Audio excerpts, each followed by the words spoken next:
Good morning, everybody. Just turn on a little bit of extra light. It's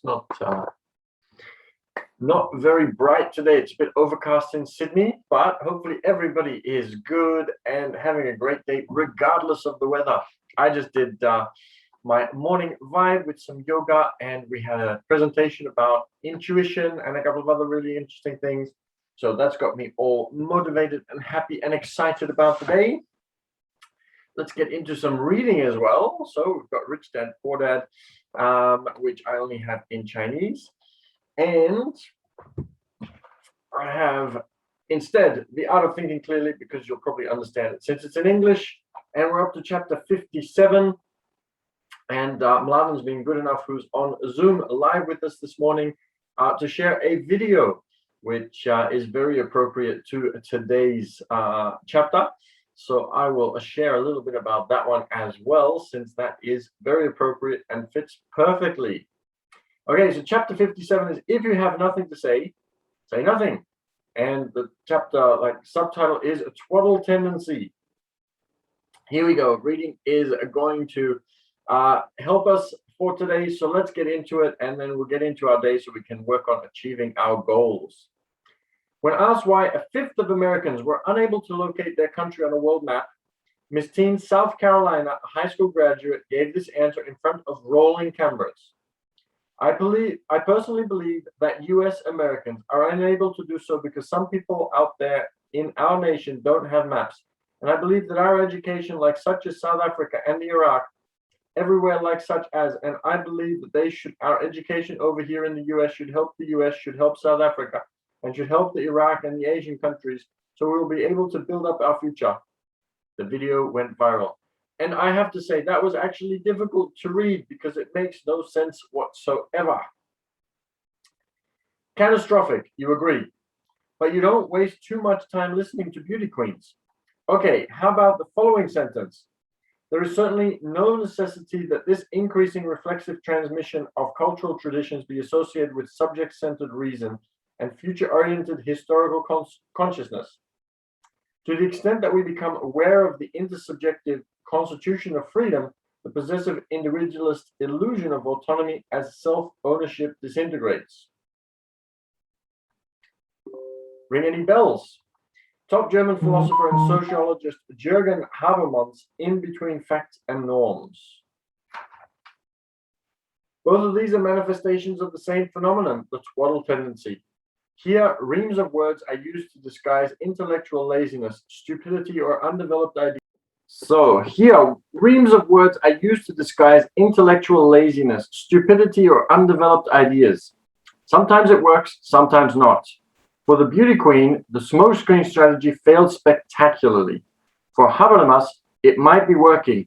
The more eloquent the haze of words, the more easily we fall for them. If used in conjunction with the authority bias, it can be especially dangerous, as we are willing to accept the words without questioning them.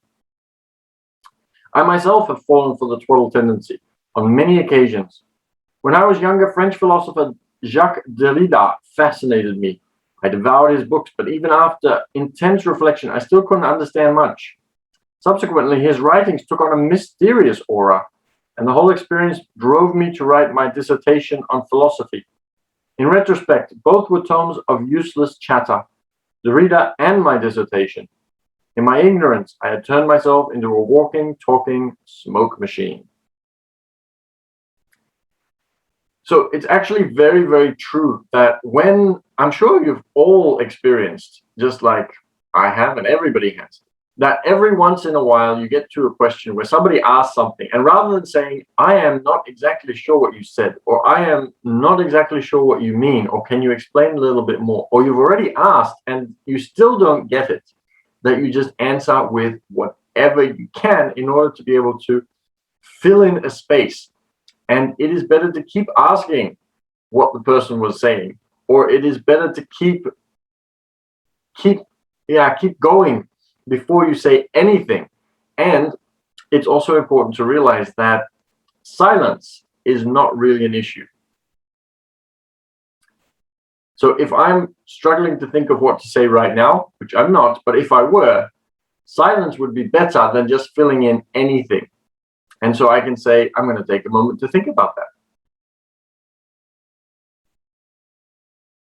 And then once I've thought about it, I can continue. But at least I have something in my mind which is going to make sense. The twaddle tendency is rife in sports.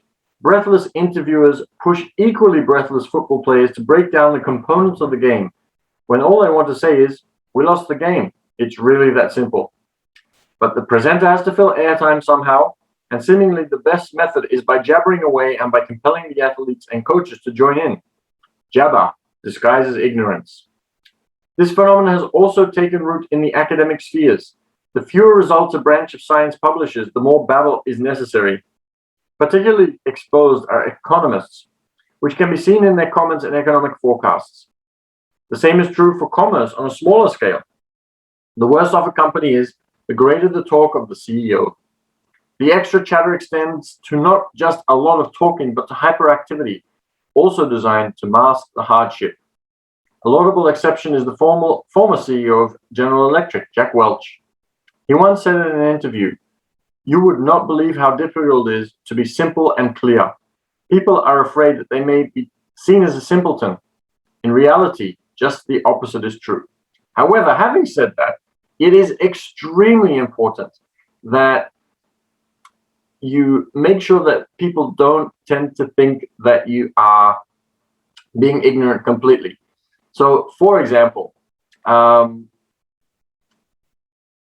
if you have to continually say in a presentation, "Oh, I'm going to let somebody else answer that," or "We don't have that information yet," or "I don't remember," that also looks extremely bad. So here in New South Wales in Australia, we have a premier who stepped down based on corruption allegations, and she was in the tribunal. And the tribunal was asking her all of these different questions, and she kept saying, "I am not sure, I don't remember, I don't remember." That also looks bad. And this is one of the reasons why we tend to twaddle instead of taking the time to say, "Give me a moment to think about that." And then using that time to come up with an answer, as opposed to, but then there's also the conscious lies that we know that we are telling that prevent us from doing that. So you need to take a step back and have a think about the situation and the scenario in order to be able to figure out what your best strategy is. And the best strategy is to not be corrupt in the first place so that you don't get placed in that position. But if you are seriously not sure of what somebody is saying, then you just need to ask them again. And if you are not sure what to say at all, silence is better than nothing. So in conclusion, verbal expression is the mirror of the mind. Clear thoughts become clear statements, whereas ambiguous ideas transform into vacant ramblings. The trouble is that in many cases, we lack very lucid thoughts. The world is complicated, and it takes a great deal of mental effort to understand even one facet of the world, of the whole. Until you experience such an epiphany, it's better to heed Mark Twain. If you have nothing to say, say nothing. Simplicity is the zenith of a long, arduous journey, not the starting point. And I know for a fact that for me, I had to learn that the hard way. I used to say a lot. I used to fill in every single space that was empty.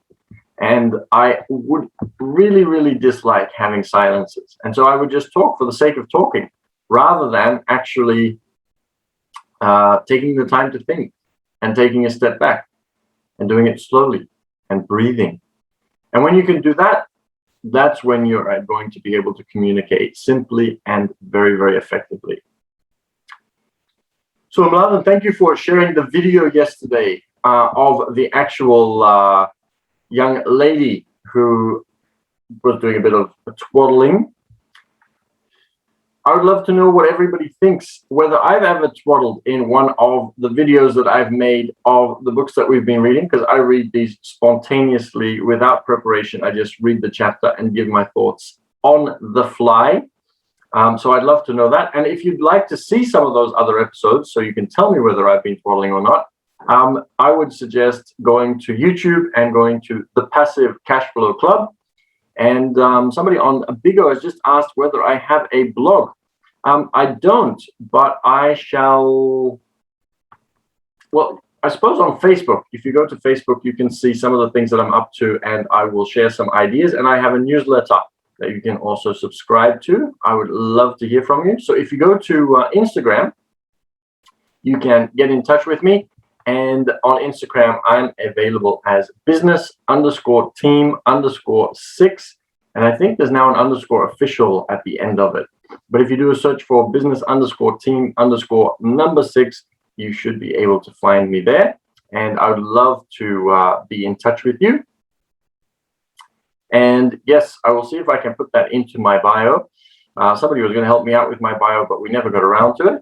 And Malalan has also just left a comment. No, I have not. I have not Twaddle Talk. Oh, that is good news. That is good to hear. Okay, so I hope you got something out of this one. I think this one is very important for everybody because we all have the tendency to every once in a while want to fill in gaps when there are silences. And we all have the tendency to not want to say that we don't understand what somebody's asked and that we are not sure of the context. It makes us feel like we're going to act like we are stupid. However, it's better to ask, and it only makes us feel as if we are stupid because that is not what we are doing. We are actually going to be able to come across as be smarter if we ask the question and we actually get the clarity. So we are able to communicate more effectively, and we're actually going to be able to come across as smarter as opposed to just filling in the blanks and not being able to answer the question properly, just like the beauty queen.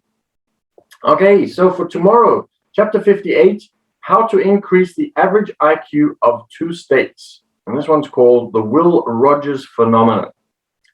So feel free to watch the replays on YouTube or to get in touch through Instagram. You can see some of the other things that I do as well. So I'd love to see you there. I will see if I can add the Instagram to the bio so it makes it a little bit easier. Mladen says Monday because today is Friday and I never know what day it is. So I appreciate that, Mladen. So I'll see you after the weekend. Have a great weekend. Get in touch, watch the replays. Love to know your thoughts. I love hearing everybody's comments. And I want to also say a special thank you to Mladen, who has always been here to watch, and also who has sent through some very interesting videos over the times that we've been doing this in order to be able to give me some ideas and thoughts for some of the readings that we've been doing. So thank you, Mladen. Thank you, everybody. Have a great weekend, and I'll see you all on Monday.